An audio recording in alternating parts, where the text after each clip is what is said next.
강남 푸른 정신과의 정신과 전문의 신재현입니다.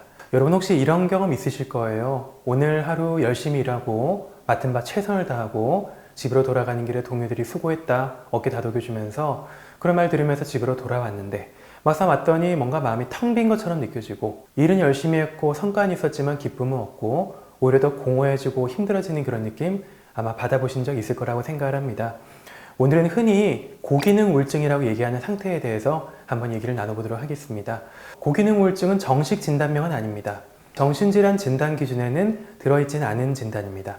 하지만 많은 분들이 공감하는 부분이 있으신 부분이고요. 그래서 이런 현상을 설명하기 위해서 대중적으로 쓰이는 표현입니다. 그래서 오늘 이 단어를 빌려서 겉으로는 기능을 유지하지만 내적으로는 우울한 상태가 어떤 모습으로 나타나는지 그리고 우리가 무엇을 할 수 있을지에 대해서 한번 살펴보도록 하겠습니다. 과연 고기능 우울증이란 무엇일까요? 말 그대로 겉으로는 기능을 잘 유지합니다. 출근하고 일 마치고 시험 통과하기도 하고 누가 보기엔 정말 아무 문제 없는 그런 사람으로 보입니다. 하지만 속으로는 우울한 감정이 지속이 되고요. 또 삶의 즐거움이 거의 사라져 있는 상태입니다. 외부에서는 그래서 잘 모릅니다. 저 사람 별로 우울해 보이지 않는데 저 사람이 우울증이라고 이렇게 생각하게 되지만 사실 속은 골마가고 있는 거죠. 본인조차도 내가 진짜 우울한 게 맞나? 진짜 병원 가야 되는 건가? 이 정도로 병원 가도 되나? 라고 생각하면서 본인이 우울증 상태인지 아닌지를 의심하게 됩니다. 영어권에서는 스마일링 디프레션이라고 얘기를 합니다. 웃고 있지만 속은 무너져 있다는 얘기죠. 그래서 결국 중요한 포인트는 겉으로 드러나는 기능이 정상처럼 보이지만 내면은 결코 괜찮지 않다라는 겁니다. 이제 조금 더 구체적으로 고기능 우울증에서 나타나는 5가지 신호를 말씀드리겠습니다. 여러분도 혹시 해당되는 게 있으신지 한번 들어보시면서 체크해 보시면 좋을 것 같네요. 첫 번째로 평소보다 좀 과도한 책임감을 느끼는 겁니다. 내가 아니면 안 된다는 마음이 늘 따라붙고 그래서 일을 완벽하게 해야 되고 실수하면 큰일 나는 것처럼 느껴집니다. 그래서 성과는 높지만 이 마음 안에서는 항상 불안과 자책이 가득한 상태인 거죠. 두 번째는 마스킹, 즉 가면 쓰기가 자꾸 나타납니다.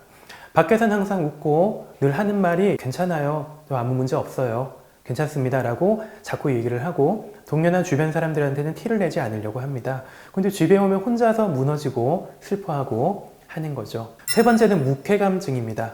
예전엔 재밌어하고 좋아하던 여러 가지 일들, 상황들, 사람들을 전혀 이제는 즐겁지가 않고 재미가 없고 흥미가 떨어지는 상태로 인식하게 되는 것을 말합니다.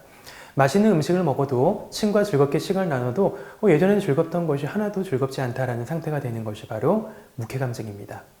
넷째는 주말에 무기력이 심하게 나타나는 주말 무기력입니다. 평일에는 긴장감과 책임감으로 계속 버티고 있는데요. 주말만 되면 푹 퍼져서 정말 아무것도 하고 싶지가 않고 하루 종일 내내 집에서만 잠만 자고 싶고 누가 나오라고 해도 나오기 싫고 사람 만나기 싫어하는 그런 상태가 되는 것이 바로 주말 무기력증 상태입니다. 5번째로 관계에서 많이 멀어지게 됩니다. 연락을 미루고 자꾸 연락을 취소하려고 합니다. 사람들을 만나는 걸 피하게 되고 점점 사람들과 어떤 대화를 해야 될지 뭘 해야 될지에 대해서 꺼려하고 좀 힘들어지는 마음이 들기 때문에 점점 부담스러워지는 마음을 갖게 됩니다. 점차적으로 고립되는 쪽으로 가게 되는 거죠. 많은 분들이 이런 얘기 듣고 이거 번아웃과 똑같은 거 아닌가요? 할 수 있는데요. 사실은 비슷해 보이지만 중요한 차이가 있습니다. 번아웃은 휴식과 환경 조절로 비교적 빠르게 회복이 되는 편입니다. 내가 좀 일이나 여러 가지 환경으로 인해서 많이 지쳐 있다면 내가 집에서 충분히 휴식을 취하는 것만으로 좋아질 수 있다는 얘기죠. 하지만 고기능 우울증은 좀 다를 수 있습니다. 아무리 쉬어도 즐거움이 쉽게 돌아오지가 않고요.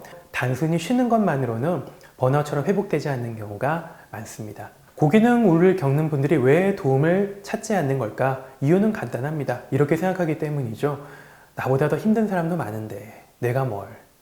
이 정도로는 병원 갈 필요 없겠지. 스스로 병원으로 가는 문턱을 더 높여버리는 그런 경험을 하게 됩니다. 하지만 마음이 힘들 때 병원을 찾는 것은 결국 특별한 일이 아닙니다. 여러분들 다들 몸살나고 하면 약국 가잖아요. 그리고 감기 심하게 걸리면 병원 가서 진료보기도 하고요. 그런 것처럼 마음이 아플 때 정신과 전문의랑 상담하는 것은 너무나 자연스러운 일입니다. 약을 먹는 것도 마찬가지죠. 감기가 걸리면 감기약을 먹듯이 우울함이 심하거나 잠을 못 자고 하면 거기에 맞는 약을 적절하게 잘 처방받아서 그 위기를 넘어가는 것이 현명한 방법이라고 생각을 합니다.